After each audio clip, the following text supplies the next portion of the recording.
Hola, aquí nos vemos nuevamente, afortunadamente, nuestros estimados, apreciados y respetables video oyentes. Tuvimos un lapsus, la suspensión de 2 programas, debido a que tuvimos que afinar la traducción del libro que es nuestra guía. Recuerden que, si no mal recuerdo, desde el primer programa, cuando les mostramos el libro de la Atlántida, hicimos saber que es un libro escrito en inglés. Entonces, pues, hay partes muy complicadas que no se encuentran ni en un diccionario. Pero aquí estamos nuevamente con mucho gusto, agradeciendo el interés que tengan los que nos hacen favor de vernos y escucharnos. Bueno, siguiendo al rol que llevábamos de esta interpretación de esta gran obra, vamos a seguir con el programa número 5, que así lo llevamos catalogado, que es la historia prohibida de la humanidad, mejor dicho, del libro de la historia prohibida de la humanidad, pero la Atlántida es una parte del todo. La lectura que vamos a iniciar hoy es la lista de reyes Manetón, de Eusebio.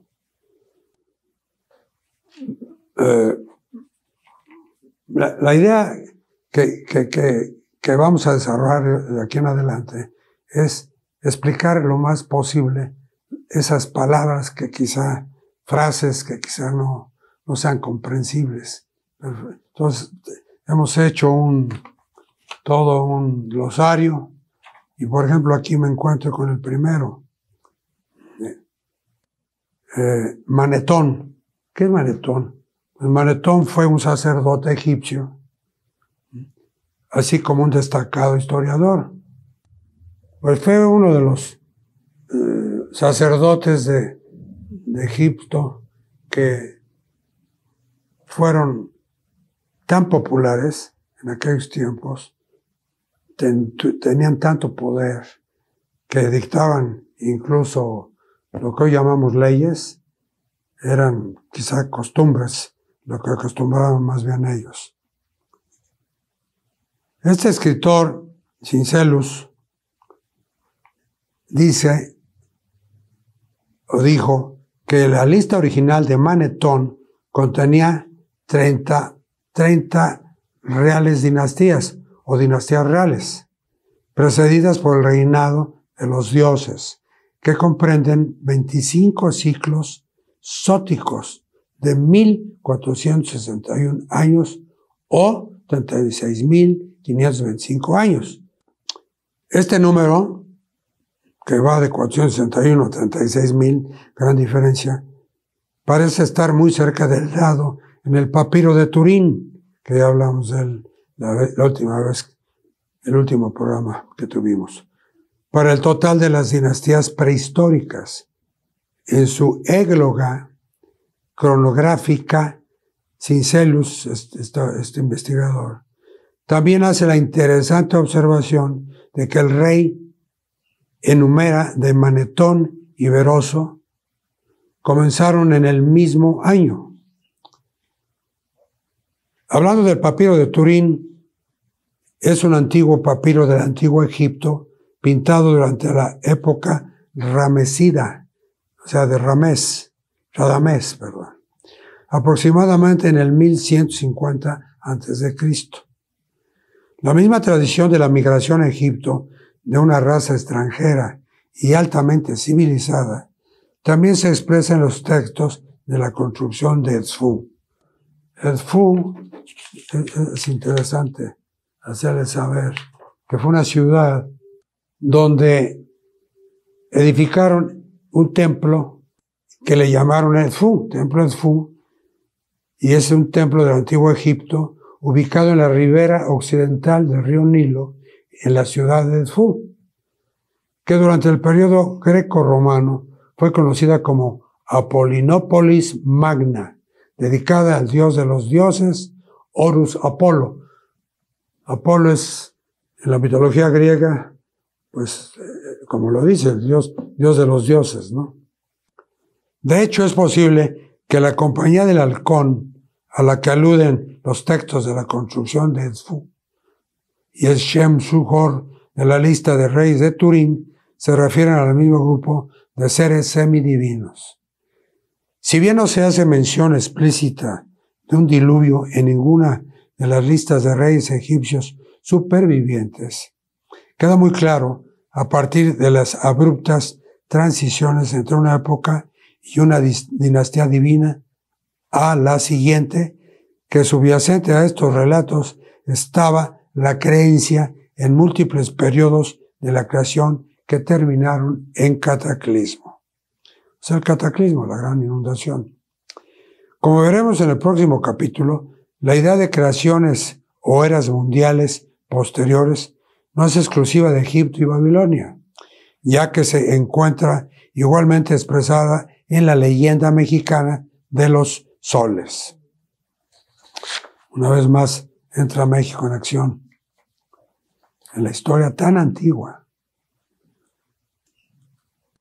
Seguimos con los hijos del quinto sol. Para los aztecas y los antiguos nahuas de México, el mundo ya había pasado por 4 edades anteriores, cada una asociada con un sol diferente. El relato más conocido de la leyenda de los soles data de 1558, poco después de la conquista de México,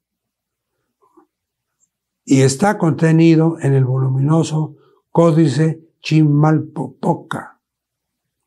El Códice Chimalpopoca es un manuscrito provincial novohispano que se compone de 3 partes, 2 de ellas muy importantes: los Anales de Cuautitlán para la historia prehispánica del centro México y la leyenda de los soles para el estudio de la cosmogonía mexica.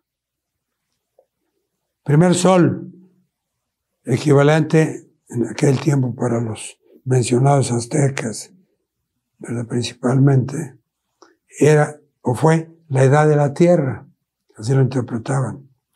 Los habitantes de esta época eran gigantes que fueron devorados por jaguares o, según otras versiones, perecieron en una hambruna.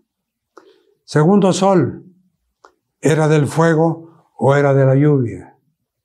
En esta época, el dios del fuego, Xiuhtecuhtli, provocó una lluvia de fuego que exterminó a la humanidad. Todos los hombres perecieron, excepto un hombre y una mujer que se salvaron en una cueva. Es curioso que nuevamente aparece una pareja, hombre y mujer, que nos hace recordar desde Adán y Eva, según la creación de este planeta, a varios otros ejemplos de una pareja. Ya hablé, creo, en uno de los programas de los Anunnakis. Y si alguien no escuchó ese programa, les podemos decir que los Anunnakis, que creo que están de moda ahora, llegaron a este planeta Tierra viajando de su planeta de nombre Nibiru. Ese planeta Nibiru tiene un ciclo de repetición, tiene una órbita elíptica y según los estudiosos de este planeta, que tiene muy interesados e intrigados a grandes personalidades como la NASA, como empresa, al Vaticano y a varios astrónomos. Este Nibiru tiene, como digo, 3.600 años, han calculado su órbita. Y de ese planeta, el que lo habitan seguramente los Anunnakis, cuando llegaron a la Tierra buscando oro, también ya lo mencionamos, no para guardarlo como riqueza, sino por necesidad. Ellos, que tienen un planeta 3 veces la masa de la Tierra, promedio, tienen una cubierta, como nosotros aquí tenemos el famoso que se estaba acabando, que decían que había un hoyo ya, la capa de ozono, exacto, la capa de ozono. Esta cubierta de ellos está hecha de oro con otros materiales. Y cuando vinieron a la Tierra hace miles de años, vinieron con ese propósito y buscando con aparatos científicos muy adelantados a esta era, imagínense, hace miles de años, lo que eran estos aparatos y cómo serán ahora. Localizaron un poco de oro en Marte, pero la Tierra, el planeta Tierra, que era muy rico y sigue siendo rico, pues dijeron, de aquí soy. Y empezaron a excavar aquí en la Tierra. Y de ahí viene la historia de la ingeniería genética que hicieron y que no dejaron de hacer experimentos hasta que ellos mismos, palabras del famoso Enki, que era el hijo mayor del rey Anu del planeta Nibiru, en que se cansaron no eran esclavos, no existe la esclavitud en Nibiru, pero se cansaron. Entonces le pidieron al líder, que era Enki, que pues una media hermana de él, científica, doctora, especializada en la genética, etcétera, pues que crearan seres que hicieran el trabajo que ellos hacían.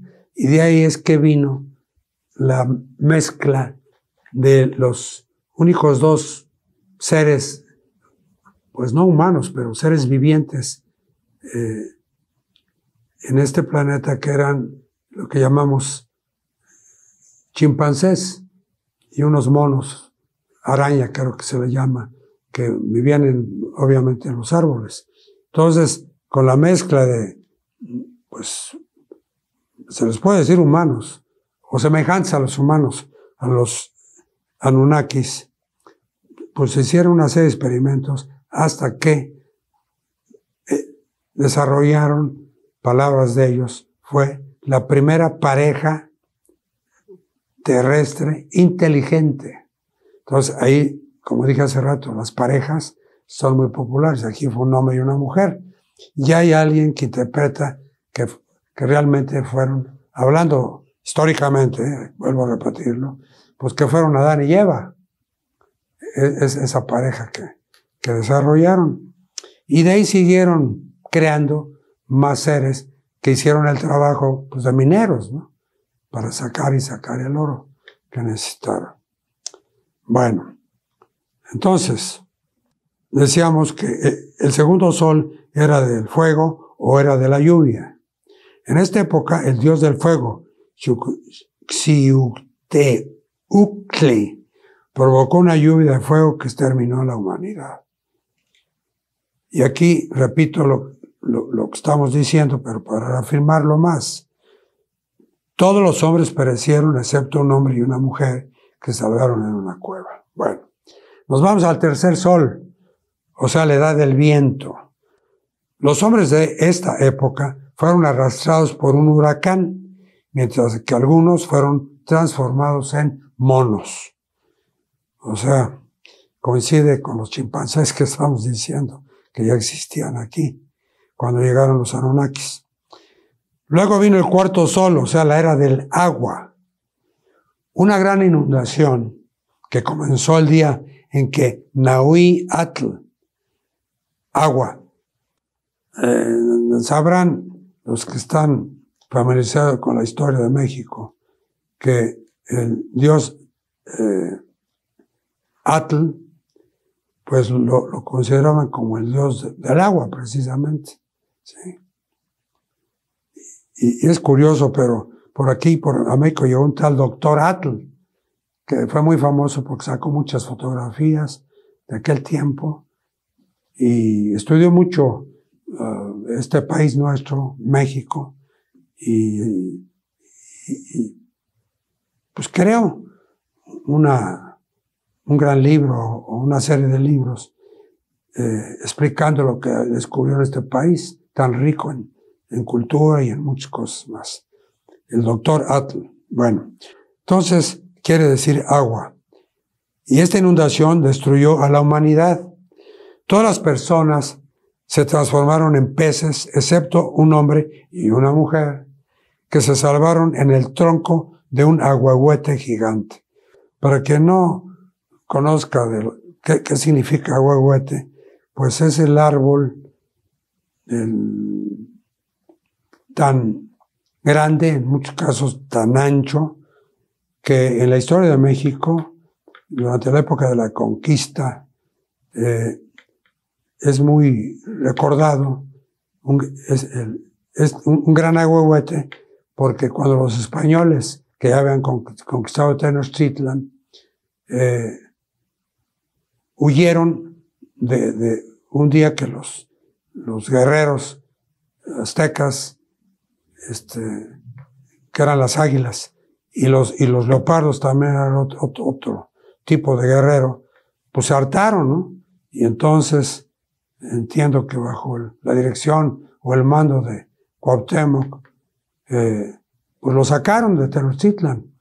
Y en lo que es Tacuba, en la actualidad, bueno, hace muchos años Tacuba, ahí estaba este ahuehuete, donde se dice que Hernán Cortés, el conquistador, lloró de ver que tuvieron que huir de la Ciudad de México, que era Tenochtitlan. Y ahí está el árbol todavía, los restos del árbol, ahuehuete. Entonces, aquí dice ahuehuete gigante.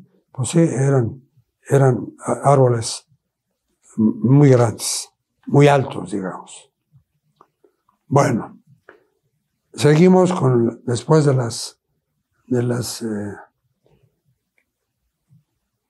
los cuatro soles, el cuarto sol.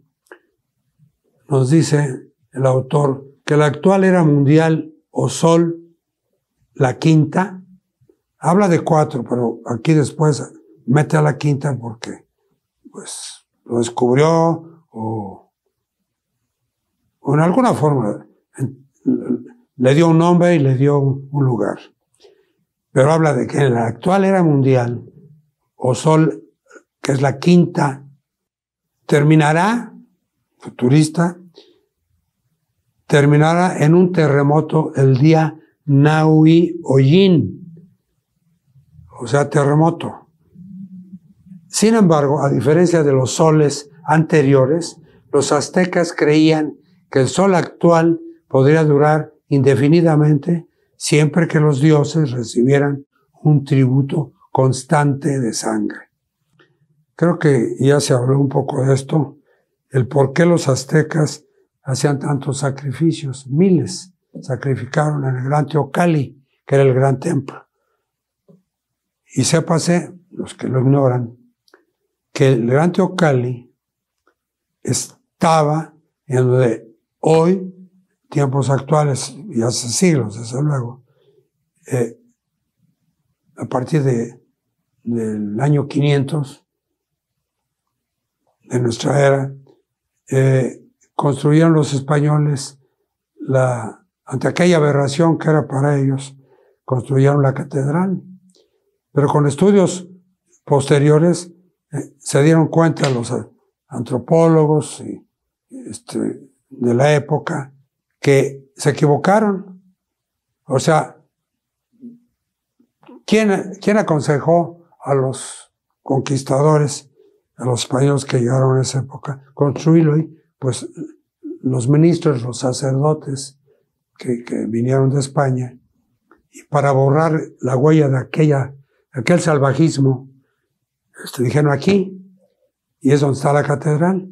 Y oh sorpresa, con el tiempo se dieron cuenta, al escarbar los arqueólogos que está de lado, viendo de frente la catedral, que está en el Zócalo, en la Ciudad de México, está al lado izquierdo de la catedral, y ahí están las ruinas a la vista de cualquiera. O sea que no tenían aparatos estos que se miden, ¿cómo se llama? No me acuerdo ahorita. O sea, se equivocaron. ¿Y por qué hacían esto los aztecas? Pues porque creían en lo que su dios Nahui Oyin amenazaba con un terremoto en el cual perecieran todos los habitantes de esa gran ciudad, maravillosa ciudad, que deben de saberlo. Cuando los españoles llegan por el lado del este, venían de Veracruz, y en las sierras aquí hay ya, donde hoy bueno, desde aquel tiempo se sigue conociendo como Texcoco, la ciudad de Texcoco, vieron el gran lago de Tenochtitlan y la ciudad, y sorprendieron porque los cronistas de la época, Bernal del Castillo y alguien más, dijeron, caray, esto es 16 veces el tamaño de Sevilla, la ciudad de Sevilla, que está en el sur de España, en lo que es la región de Andalucía. Y se sorprendieron de muchas cosas, pero aparte de lo que menciono, las grandes obras hidráulicas que hicieron. ¿Cómo? Porque físicamente pueden ir a este lugar, que digo, es una cordillera, que a través de los siglos, pues las lluvias fueron devastando aquella cordillera, y toda la parte del lago, que digamos es el lado oeste, principalmente, pues cayó en este lago de Tenochtitlan. Entonces, hagan de cuenta que era una gran taza que se fue llenando. Entonces, ¿por dónde salía? Si el valle, donde está la Ciudad de México, antes Tenochtitlan, pues está cercada de cerros. Entonces, pues tuvieron que hacer canales, que a mi entender, pues ya no existen. Pero no nada más fueron los canales de desfogue, sino que en la misma ciudad, la gran ciudad, que se dice que contenía 1 millón de habitantes, o sea, enorme, pues tenía canales, ¿no? Y se hicieron muy famosos los canales porque del lado oeste de la ciudad, si lo quieren ver de frente, pues es del sur. Si estuviéramos aquí enfrente del Gran Teocalli, ¿sí? Acá atrás, pues el sur. Pero viendo desde la altura que digo yo de Texcoco, pues era viendo hacia el oeste.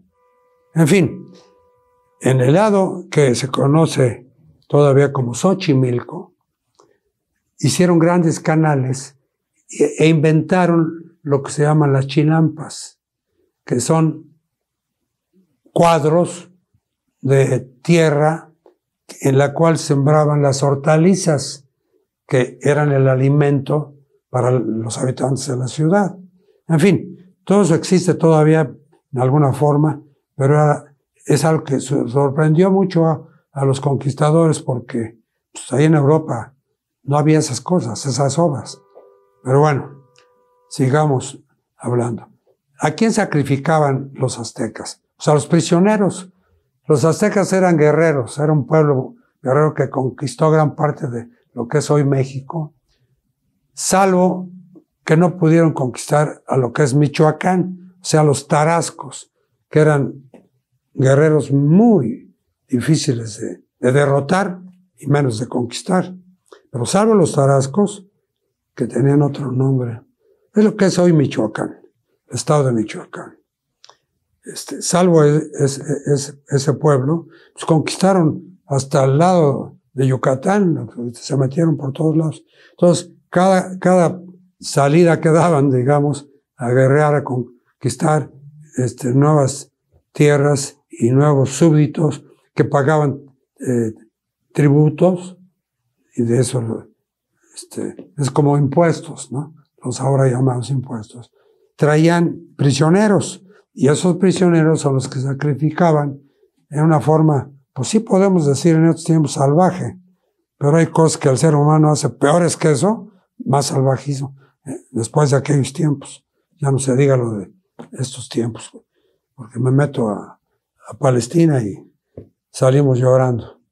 En fin, esos eran los que sacrificaban, los prisioneros.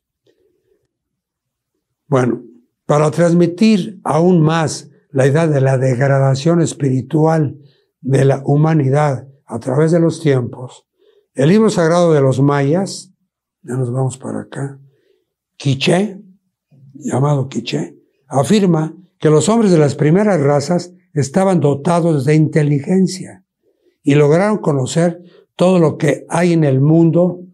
Cuando miraron, al instante vieron todo lo que había a su alrededor y contemplaron a su vez el arco del cielo y la faz redonda de la tierra. Eran muy sabios, los mayas muy sabios. Pueden, seguramente, creo yo que en todo el planeta Tierra, por lo menos en Occidente, se conoce, se sabe de la gran pirámide que es la que está en Chichén Itzá, y que mediante los estudios que estas personas, los mayas, lograron desarrollar, pues eran grandes matemáticos, grandes astrólogos, porque calcularon en esta pirámide, como se llama, es la atracción principal, el centro, el templo, por decir, de esa zona que es Chichén Itzá. Calcularon el solsticio los solsticios, y llegó el cálculo tan perfecto que al salir el sol en ese solsticio, con las sombras de los escalones se forman lo que ellos llamaron la serpiente emplumada, ¿sí? Es un cálculo matemático fantástico. Yo, todavía en los años 70, tuve la oportunidad de conocer aquello, pues, salvaje, como estaba, porque nadie le hacía caso. ¿Okay? Hoy por hoy es un parque nacional, por decirlo, está muy arreglado y obviamente cobra las autoridades y ya no es tan fácil. Pero yo tuve la oportunidad de verlos. Hoy estoy recordando que a un costado de esta pirámide está pues, ¿qué será? El templo de los guerreros, que son columnas cilíndricas, bastantes de ellas, que en el frente de esa explanada está una banca. A la vista se parece una banca, pero es el famoso que está así volteado para atrás, todo volteado, muy difícil. Un día traté de hacerlo cuando era joven y es muy difícil de lograr esa posición. Y ahorita se me fue el nombre de Bueno, el caso es que había la creencia entre los mayas que aquellas mujeres que no podían concebir, las llevaban y las sentaban ahí, se sentaban ahí un rato, X. Y sí funcionaba. Según las crónicas y las historias, sí quedaban embarazadas. Bueno, posteriormente, ¿no? Tener relación con su pareja, quedaban embarazadas. Entonces era algo muy sagrado para ellos. Y lograron conocer todo lo que hay en el mundo cuando miraron estos seres, al instante vieron todo lo que había a su alrededor y contemplaron a su vez el arco del cielo. Lo repito porque este párrafo, esta parte, tiene semejanza en alguna forma cuando se habla de la creación, ¿no? Que se dice que en 7 días Dios, el creador del universo, etcétera, creó, y hasta dan datos de que el primer día hizo esto y el segundo día esto. Bueno, pues está abierto, esto es habrá gente que haya leído eso, conozca toda esa, pues leyenda. A mí me suena más a leyenda, pero con todo respeto decimos esto, o narramos esto que está escrito por otra persona, no es idea nuestra. Bueno, solo más tarde, con la llegada de las generaciones siguientes, este conocimiento divino se perdió cuando los dioses trajeron la ceguera a los ojos de los hombres, al decir, ¿no son por naturaleza criaturas que hemos creado? ¿Deben ser también dioses? Que su vista alcance solo lo que está cerca, que vean solo un poco de la faz de la tierra. Pues esto es bíblico, esto es sagrado, esto es espiritual. Yo así lo entiendo o lo interpreto. Otro manuscrito conocido como Codex Vaticanus 3738 o Codex Rios, Codex Vaticanus es uno de los más antiguos manuscritos conservados de la Biblia. ¿Ven? Ahí va aparejado. El Codex Rios proporciona información sobre la duración de cada sol o era mundial en el sistema mesoamericano. Esto a mí con todo respeto, lo repito, pero a mí me parece que esto es inventos desde la época de la conquista. Y obviamente intervino la iglesia, que si fueron curas franciscanos o fueron del grupo que sea, eran ministros de la iglesia cristiana apostólica romana, ¿sí? Que me gustaría platicarles mucho de Roma, pero no es momento. ¿Por qué se quedó ahí el Vaticano? Tiene una razón. No nada más porque empezaron ahí los primeros cristianos y Constantino el emperador les dio permiso con la condición aquella de que te acepto como su religión, pero con una condición, que esta sea la religión oficial del Imperio Romano. Y pues a quien le dan pan que llore. Entonces ya saca a tus cristianos de las catacumbas, ya no va a haber sacrificio en el circo romano, y así empezó. Era el siglo IV aquello. Bueno, de nuevo, poco más se puede decir de estos números, salvo comentar la gran proximidad de la fecha propuesta por Guénon, el famoso Guénon, por aquí lo tengo, Guénon, René Guénon o Abd al-Wahid Yahya, fue un matemático, masón, filósofo y esoterista francés. Es conocido por sus publicaciones de carácter filosófico, espiritual y su esfuerzo en pro de la conservación y divulgación de las tradiciones espirituales. Pues ven cómo se intervino y cambiaron pues de Roma, lo que venía de Roma, pues, eso eran las órdenes y se tenían que cumplir. Con el fin de la Segunda Era Mundial, según la leyenda mesoamericana, de los soles, y hablan de 11.132 años antes de Cristo, muy lejos. Una fecha también sorprendentemente cercana al comienzo de la primera dinastía humana, según Manetón, 11.053 años antes de Cristo. Aquí nos dicen que demos una explicación o reseña del conductor. Bueno, pues lo único que les puedo agregar es que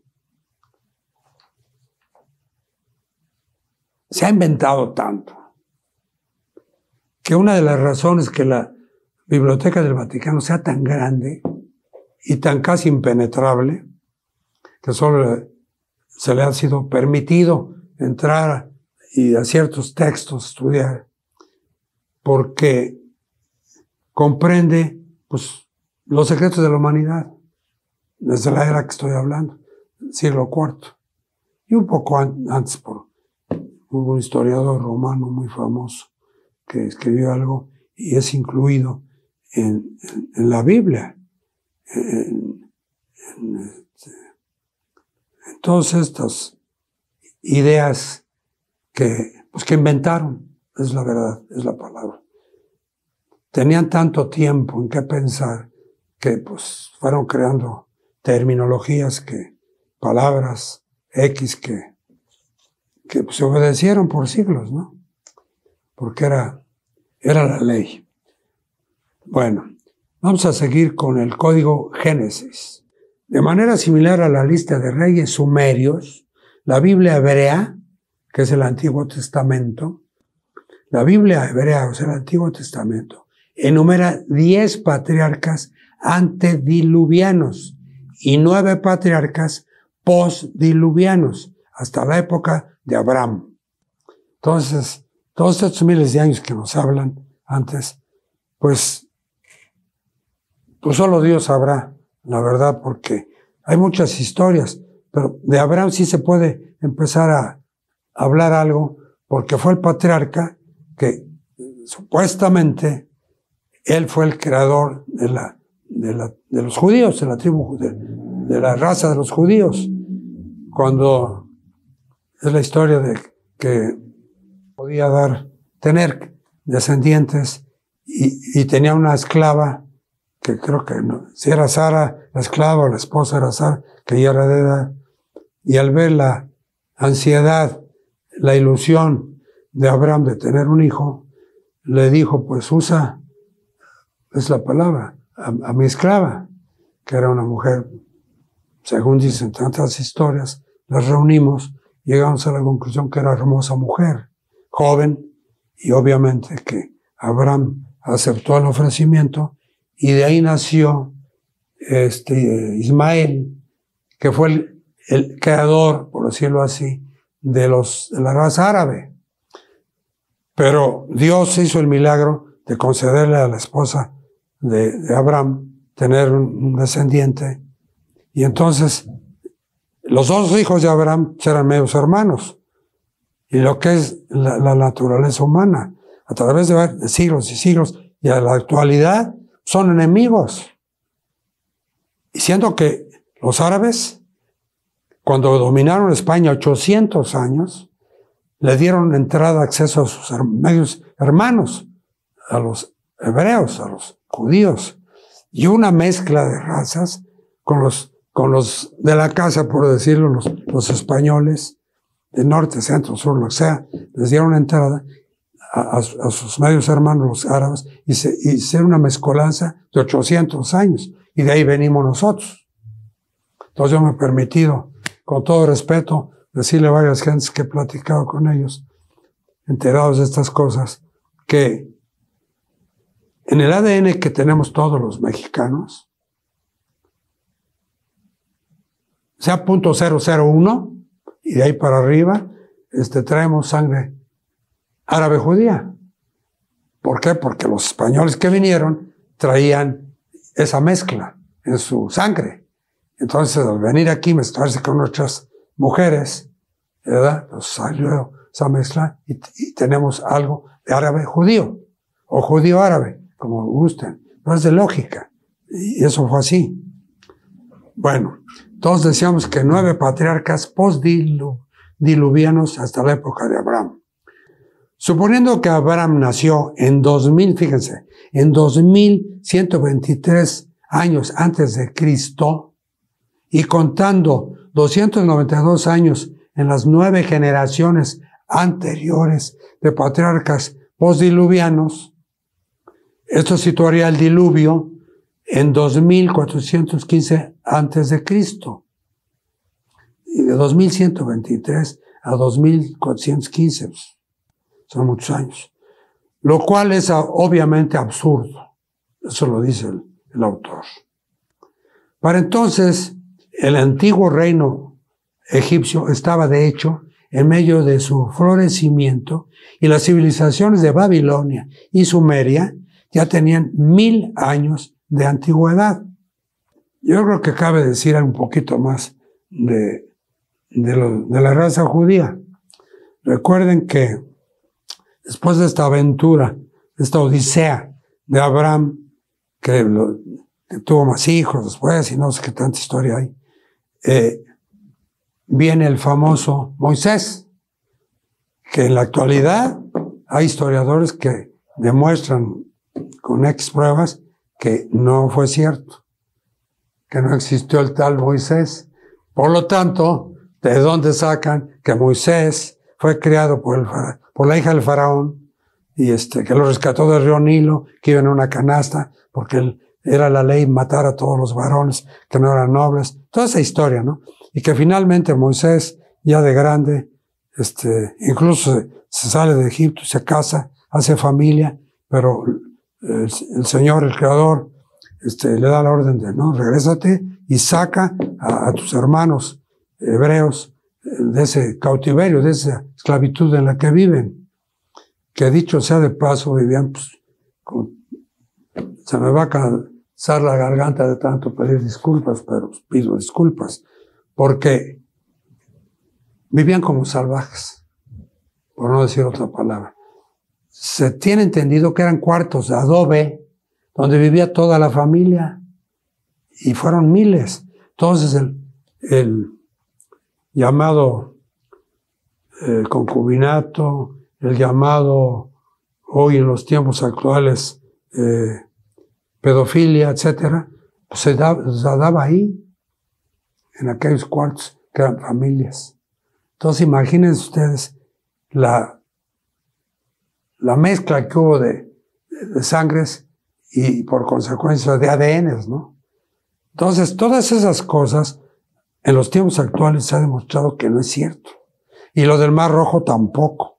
Se ha llegado a comprobar que el famoso río que desemboca al mar, había una época del año en que se bajaban las aguas, como milagro, como se dice, ¿no? Se abrió el Mar Rojo y cruzaron los hebreos, y luego cuando llegaron se arrepintió. Acuérdense que el faraón cedió porque hubo varias plagas como pruebas del poder de Dios, y ya que salieron estas miles de gentes, no me acuerdo si fueron 600,000 o muchos miles de gentes, se arrepintió y mandó a sus tropas, a sus carros,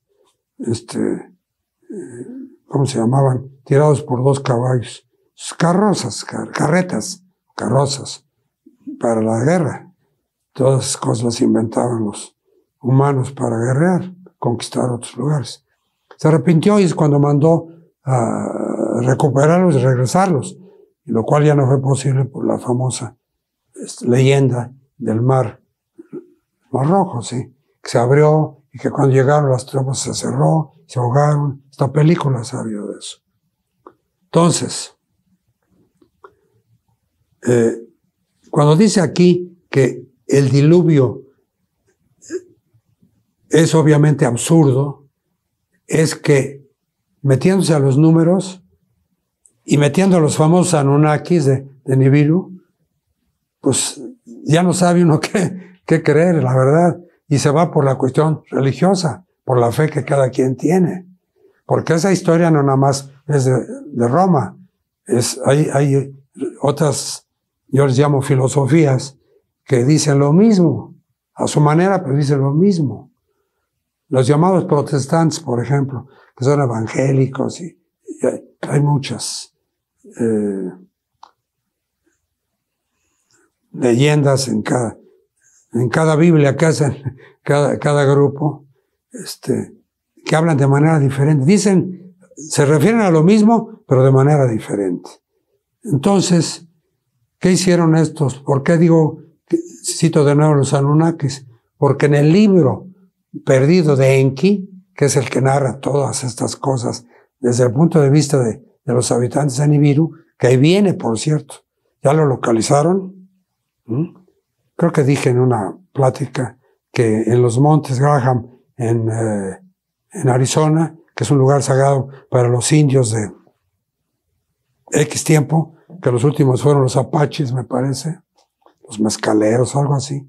El gobierno de Estados Unidos los movió de ese lugar sagrado, los movió al este, me imagino a Nuevo México, porque está en Arizona. Y resulta que con el tiempo un par de valientes, que les doy a varias de esas gentes yo en lo personal, el título de héroes. ¿Por qué? Porque se arriesgan su vida. Por ejemplo, los que descubrieron todo esto que estoy diciendo, está en 2 libros, 2 jóvenes, por decir jóvenes, investigadores, que pues dormían en el desierto, porque alrededor de esa cordillera de los Montes Graham, pues es desierto. Entonces, con riesgo de su vida, porque si los descubrieran, en aquel tiempo los hubieran descubierto los militares americanos que tenían la base secreta ahí, pues los matan, ¿no? Pero, ¿qué pasó? Que hicieron el primer libro y se lo llevaron o mandaron al Papa que renunció el Papa, ¿cómo se llama? Benedicto, sí, ¿verdad? Se sorprendió mucho con la narración de estos jóvenes, de estos escritores, de estos investigadores, y los recibió. Cuando escriben el segundo libro, que su servidor los tengo, y los leí, habla de lo que estoy diciendo, que era la base secreta militar, pero había una base de extraterrestres. Aspecto que han guardado egoístamente, diría yo, y absurdamente, desde la época de Eisenhower. Después de la Segunda Guerra Mundial, habrán oído que hubo un fenómeno en Nuevo México. Bueno, para empezar, en esta zona de Nuevo México, hicieron las pruebas de las famosas bombas atómicas. White Sands, arenas blancas se llaman. Cerca de ahí, cayó una nave, un platillo volador, un ovni. Y entonces encontraron a 2 seres, uno muerto y el otro vivo, y se lo llevaron los militares. Y al grado de que Eisenhower, cuando llega a ser presidente, después de que terminó la Segunda Guerra Mundial en el 45, él, era Truman todavía así, era Truman el presidente el que ordenó el lanzamiento de las bombas atómicas, termina su periodo y entra Eisenhower, como era un héroe nacional, y entra y fue presidente de los Estados Unidos. Y ni a él, el ejército, el Army famoso, él pidió una explicación de qué pasó con esto. Sabía que había sucedido. No hay registro de que le hayan hecho saber su conocimiento al señor presidente, que era militar también, ¿no? O sea, han guardado en secreto otras cosas que lo sabe ya mucha gente en la manera. Científicos o no científicos, aficionados, en las redes, se sabe. Bueno, pero en esas montañas Graham está un observatorio que entre la NASA y el Vaticano ordenaron esa gran lente que está ahí, que, pues, curiosamente diré que se formó la palabra Lucifer por lo que esta fábrica hizo esta parte y la otra y el otro, y se formó la palabra Lucifer. No es que lo hayan inventado desde el Vaticano, no, es Lucifer. Y ahí está ese lente, operado por astrónomos jesuitas, que son los mismos que operan el observatorio del Vaticano. No es que este lente es potentísimo. Y fue con el fin de localizar a Nibiru. Prueba que existe. Y ya lo localizaron. Hay noticias muy reservadas, pero ya lo localizaron. Entonces, al localizarlo, ya tienen un punto de referencia que les permitirá, o les permite estar calculando velocidad, distancia y velocidad. Pero si se sabe que 3.600 años se tarda en su órbita este planeta Nibiru, pues quién sabe en qué año iremos, pero lo que sí puedo decir es que su servidor no va a existir y quizá muchos de los que están escuchándonos, viéndonos. Pero es real, es cierto. Es un lugar que tengo la intención de ir a la brevedad posible. Como he tenido la oportunidad que Dios, el Padre, el Creador de todo el universo, de todas las cosas, etcétera, que yo en lo personal le llamo Dios, me ha permitido ir a lugares que he querido ir, lugares no nada más que están mezclados con alguna filosofía religiosa, sino que son lugares históricos. Pues me ha permitido visitar, conocer. Como he dicho y he invitado, vayan, estudien, lean, vayan y toquen. El toquen quiere decir que, pues sí, que lo palpen, que es cierto lo que están viendo. Para que es algo que se mete en el espíritu de uno. Cuando va a esos lugares, no precisamente santos, son lugares históricos donde sucedieron cosas históricas, pero que les han dado, cada quien, cada filosofía le ha dado, según su conveniencia, su interés, les ha dado nombres. El otro día les decía yo, ¿tú has oído hablar de los cátaros? ¿Qué es eso? Como aquel cuento de ¿con qué se come? No, los cátaros eran sacerdotes que vivían y, ¿cómo se dice cuando? Palabra, que un ministro religioso hace su trabajo y dan misa y dan comuniones y todas esas cosas, según la filosofía, era en la región suroeste de Francia. Como límite tiene el mar Mediterráneo y los Pirineos, que es la división de España con Francia. O sea, aquí en este rincón, que es se le llama distritos allá, no estados, el Languedoc se llama. Yo estimo que es el lugar más espiritual de Francia. Todos ahí están, tierra de cátaros. Cuando ustedes tuve la oportunidad de pasar de Barcelona para el norte, está la frontera, y crucé, y es cuando ya existía la Unión Europea, y habían quitado casetas, y todo estaba abierto. Me acuerdo que pasé con temor, iba yo manejando, y ¿será, no será? Pues sí, a la hora que llegué a la frontera y vi una caseta abandonada, y una patrulla, y alguien parado por ahí. Y pues sí, si es de veras, pues ya me metí. Pero entran ustedes a esa región y ven tierra de cátaros, todo cátaros. ¿Por qué? Porque esa gente en la actualidad sigue orgullosa, muy orgullosa de sus ministros, ¿no? Los cuales Roma ordenó liquidarlos e inventó a la Inquisición y empezó en Francia, ¿sí? Y hay evidencias de que desde Marsella, a la altura de Marsella para abajo, vinieron, qué casualidad, que toda la costa del Mediterráneo, hasta llegar a este lugar que les digo, y ahí hicieron juicios sumarios y quemaron y mataron a todos los cátaros y a las gentes que eran pues, sus fieles feligreses. Bueno, ya nos estamos acercando al final de esta etapa, pero